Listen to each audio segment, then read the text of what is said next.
Weyland-Yutani has put a great deal of effort and resources into attaining a specimen of the Xenomorph XX121, and with that came an effort to cover their tracks and warp the official story. The company came close to getting a specimen when they sent the Nostromo to investigate the beacon on LV-426, resulting in the deaths of nearly the entire crew, but Warrant Officer Ellen Ripley destroyed their specimen and the Nostromo itself. In the years following this first encounter in 2122, the disappearance of the Nostromo became a mystery, at least to the public. Finding the truth behind the ship's disappearance became the focus of Ripley's daughter, Amanda, with the story of Alien Isolation. This is a story expanded upon in the form of a novel and a digital series. The digital series provides a little bit more insight through Amanda Ripley's narration, explaining not just the fate of the Nostromo, but the company's actions towards the families of the crew left behind. 15 years ago, I learned my mother's ship was lost. It was on another Weyland-Yutani job. Tragic accident. Way out.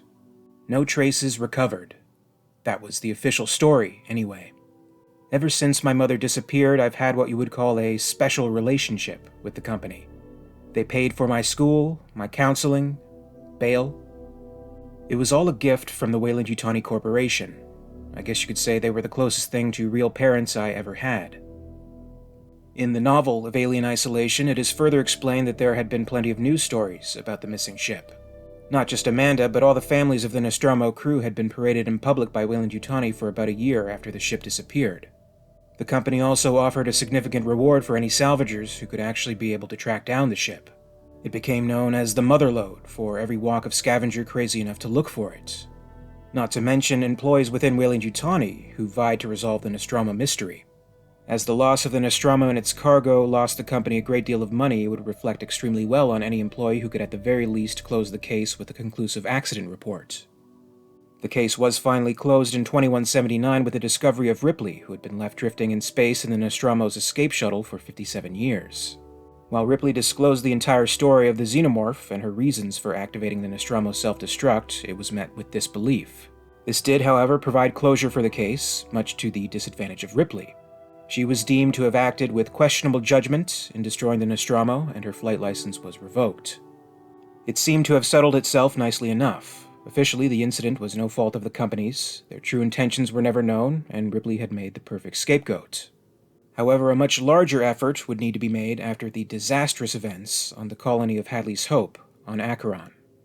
By this time, Weyland-Yutani was ready for further cover-ups. These next details come from the Alien Role-Playing Game by Free League Publishing. This RPG features histories of the locations and intermittent rumor control transmission passages, where insiders and observers share the truth within this mysterious universe.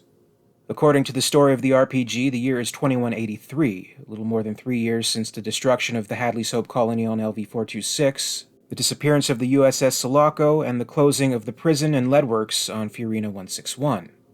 The loss of the Sulaco's Colonial Marine Unit along with these Weyland-Yutani-sponsored outposts and the implications of corporate foul play stemming from these incidents have created an air of distrust between the company and the United Americas. Many frontier worlds have found themselves caught in the middle of this rift and have been forced to make do without either the supplies or defenses they need to survive. Here are the details on Hadley's Hope from a rumor-controlled transmission. A Colonial Marine unit sent to investigate was ambushed by an army of Xenomorph XX121s in the colony's atmospheric processor. During the ensuing battle, the plant's reactor was damaged, resulting in nuclear meltdown. Only Corporal Dwayne Hicks, colonist Rebecca Newt Jordan, mission consultant Lieutenant Ripley, and the unit's android Bishop survived.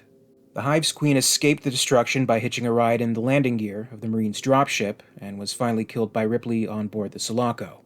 Weyland-Yutani has made quick work of covering the incident up as they search for viable alien eggs, even going so far as to start the rumors that Hadley's Hope was actually nuked by an unidentified military force, possibly the UPP, the Union of Progressive Peoples, or even a rogue Colonial Marine team. Cathar Station was placed in orbit to monitor LV-426 and collect any alien material that might have survived a nuclear detonation there. It is possible that the engineer's derelict was not completely destroyed in the explosion, as the natural ore in the Ilium range would have shielded it, although the wreck was already damaged by earthquakes and lava flows by the time the Jordan family located it in July 2179. Even if it is undetectable, the Juggernaut might have been swallowed by a chasm created by the blast and buried under an avalanche. Exactly what happened and what Cathar is doing in orbit years later is unknown. Shortly after the events on the LV-426 colony, a new potential specimen acquisition made its way into the Outer Veil on the prison planet of Fiorina 161. This attempt was also thwarted by Ripley, and it resulted in her death. This is the official story.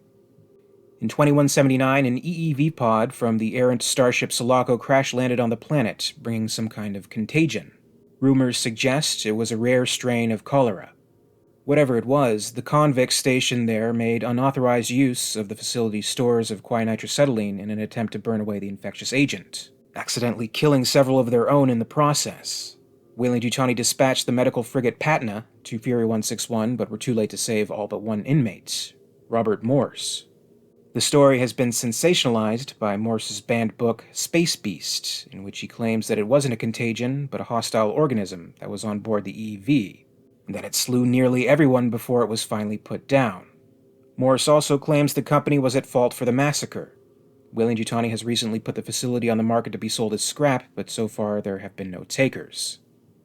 Further information within the rumor-controlled transmission sheds more light on the incident and the company's intentions. While colorful, Morse's Space Beast account of what happened on Fury 161 is accurate. During the Hadley's Hope incident on LV-426, an alien queen managed to come aboard the USS Sulaco and deposit at least one undeveloped egg sac aboard the ship before being expelled from the airlock by mission advisor Lieutenant Ellen Ripley. As the Sulaco's computers were subsequently damaged, it is unclear if there were one or two facehuggers birthed aboard at this time. But what is clear is that one was able to produce a royal embryo. Once the unsuspecting survivors entered hypersleep, the newly hatched creature attempted to gain entry into Jordan's cryotube, accidentally causing an electrical fire in the Sulaco's hypersleep chambers.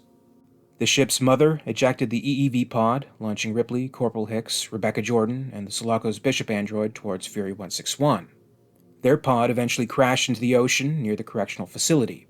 Hicks and Jordan did not survive the crash, and the Bishop android was damaged beyond repair. Lieutenant Ripley was soon found to be gestating a queen within her. Either the royal facehugger was able to produce two embryos, an ability that Weyland-Yutani scientists have hypothesized but been unable to confirm, or a second facehugger was also aboard the EEV with them. Regardless of the culprit, one of the facility's domestic animals was subsequently impregnated with the runner variety of P. praepotens.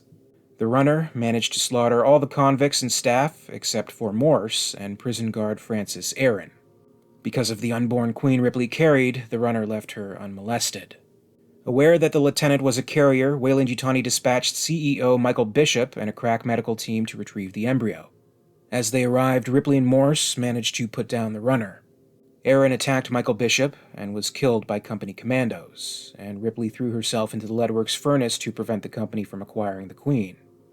After the incident, Weyland-Yutani examined the leadworks and prison facilities, hoping to find any trace of alien DNA. Although they were able to collect blood samples of Lieutenant Ripley that were taken by Dr. Clemens before her death, no viable P. praepotens genetic material was found. The company ordered the site closed and put the equipment there for sale as scrap. Not all the quinitracetylene was used up in the inmates' bid to rid the prison of the Star Beast. While most of the facility on Fury 161 has been stripped and prepped for scrap, Weyland-Yutani has yet to find any buyers for it, and that includes the remaining drums stored there. A final note on Michael Bishop. During the incident, Michael Bishop suffered severe head trauma and has since received extensive corrective surgery and cybernetic implants in order to repair the damage to his skull. Unfortunately, the doctors have been unable to control his severe migraines and redouts, and Michael has become dependent on highly addictive painkillers. Never one to throw in the towel, Michael has since operated on the frontier, tracking down any Xenomorph XX121 leads and sightings in the hopes of capturing one and weaponizing it. His corporate transport ship, the Patna, can frequently be found docked at the Weyland-Yutani corporate berth on Anchor Point Station. The frequent sightings and ghost stories of the ill-fated USCMC troop transport USS Sulaco are well circulated on the frontier. The Weyland-Yutani medical frigate USCSS Patna operates out of Anchor Point Station. Stripped of its railguns and long-arm missile pod, the Patna is Weyland-Yutani Executive Officer Michael Bishop's mobile headquarters on the frontier. It is equipped with 6 science labs, a full surgical bay operating a dozen medpods, and an entire platoon of combat-ready mercenaries. The Patna's full capabilities are unknown, although she is rumored to carry nukes while moving through UPP and UA space. A clear violation of both the Strategic Arms Reduction and Washington treaties.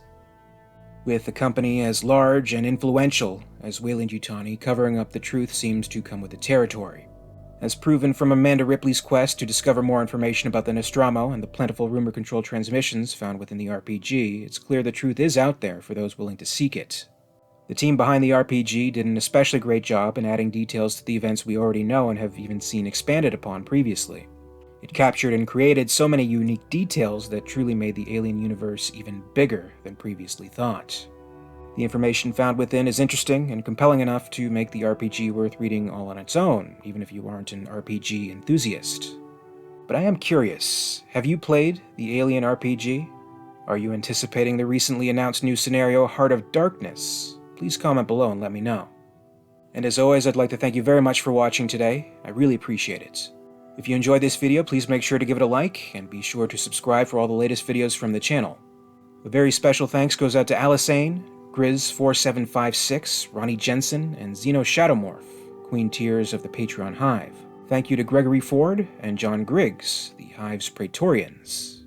A very special thanks goes out to Lady Anne in the Ellen Ripley Tier of Excellence, and in the role of Weyland-Yutani executives, NanashiFx and Sergei Kolobashkin. If you'd like to join the Hive and support the channel, check out my Patreon page for exclusive posts and contests.